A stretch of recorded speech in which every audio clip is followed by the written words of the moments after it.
Hello, welcome to The Last Ditch, getting started with growing your own food guide. Let's dive into things. So, there's a lot to know about gardening and growing your own food, but this series is going to break everything down into the absolute basics. And it also assumes you have no background in gardening. So, if you're like, well, that's an oversimplification, yes, it is. This is for beginners. If this is not your first time, this probably isn't going to be for you. Maybe it will be. This guide should be enough to get you started with growing your own food. So, are there benefits to growing your own food? Of course there are. First of all, it's connecting you to a very, very old system and process and way of living because the food has to get to us somehow. And there's a lot that you can learn from it, and I think it is a wonderful experience that is going to teach you both about food systems, the minutiae of gardening and how to actually grow and sustain food, but also just have a greater appreciation for food in general. There's also a lot of information and misinformation about growing your own food. So I make no health claims, but I do think that one advantage is simply just knowing what is in the food that you're eating. You have more control over, of course, the inputs when you're growing your own food.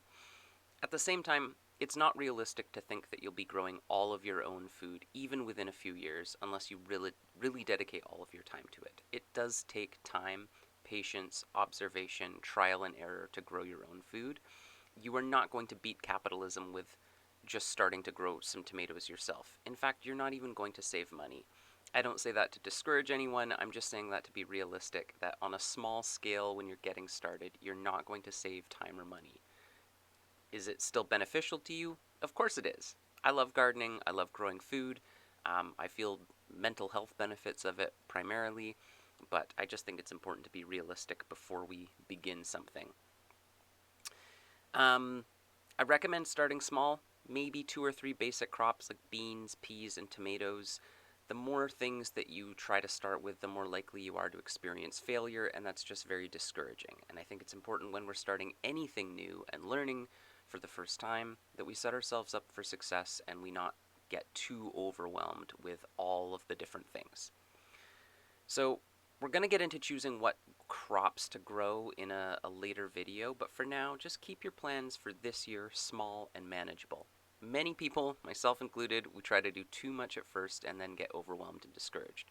You are going to kill some plants. You're going to time some things wrong, and you're going to make lots of mistakes. This is absolutely key to gardening and growing your own food. It's going to change your relationship to failure as you learn about what works and what doesn't in your particular area. The most important thing you can do to prepare for growing your own food is to learn about your local climate, what grows well, what the seasons are like, thinking about how climate change is affecting your area, and then getting into the specifics of the site that you're actually growing on. So, knowing how much sun, rain, wind, etc., where you want to grow plants is going to be absolutely essential. If you don't understand these things, you are increasing the likelihood of planting the wrong thing in the wrong time in an area where that food is just not going to grow well. So, most mistakes are made by just simply planting the wrong thing in the wrong place at the wrong time. No matter how much space you have, try to keep things simple and try to start small. You should always try to work with what you have. So if you're growing in an area with a lot of shade, you should focus on plants that do well in shade, things like spinach, peas, and other greens. Zucchinis are another option as well. All plants do need some sun to grow, especially if they're fruiting. So if they're going to be growing you a fruit or a vegetable, it's going to need some sun. Complete shade rarely works. So a completely shaded area, like directly under a really big tree, is just not a good place to grow food. Of course, there's exceptions to this, but you should always try to make things as easy as possible for yourself. And I really think that's the foundation of all of this. Start small, start manageable, understand the area that you're in, what the seasons are like, how much sun you get, how much rainfall you get, and then start researching what grows well in your area.